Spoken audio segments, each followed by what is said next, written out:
श्रावण मास के कांवड़ मेले पर गुरु अमरनाथ दीक्षित जी ने बोलते हुए कहा कि साल के 12 महीनों में श्रावण मास का महीना विशेष महत्व रखता है। सावन के महीने में शिव भगवान पूरे 1 महीने तक अपनी ससुराल कनखल में रहे थे।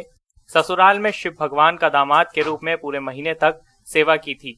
तभी से शिव भगवान की सेवा श्रावण महीने में की जाती है और आज भी यही प्रथा है। शिव भगवान के प्रिय भोजन उन्हें अर्पित किए जाते हैं। उन्होंने कहा कि इस माह में 5 सोमवार हैं और हर सोमवार का अपना अलग महत्व है। साथ ही उन्होंने कहा कि सभी को इस माह में शिव की आराधना भी करनी चाहिए। ये जो सावन का महीना है, इसमें 5 सोमवार है, इसका क्या महत्व है और किस तरीके से लोग पूजा करें?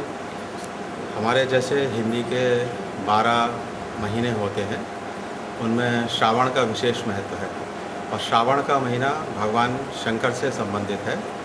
भगवान शंकर इस महीने में अपनी ससुराल, जो कि हरिद्वार के पास एक कनखल स्थान है और जहाँ के प्रजापति राजा दक्ष हुआ करते थे, तो इन्होंने श्रावण का पूरा महीना अपने ससुराल में बिताया है।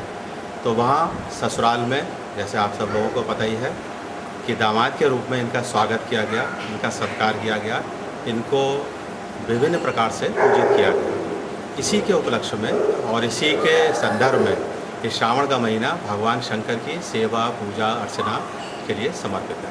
बहुत सालों बाद इस प्रकार का संयोग उपस्थित हुआ है कि श्रावण का महीना सोमवार को ही आरंभ हुआ है और सोमवार को ही समाप्ति पर होगा। तो जितने ज़्यादा सोमवार आते हैं किसी भी मास में, क्योंकि सोमवार का दिन जो है भगवान शंकर के लिए समर्पित है, तो उतना ही शुभ माना जाता है।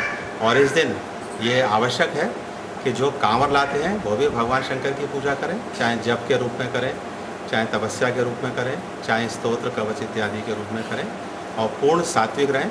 किसी प्रकार का वाद विवाद ना करें, किसी प्रकार का असंतोष पैदा ना करें और केवल भगवान शंकर की भक्ति में ही लीन रहें।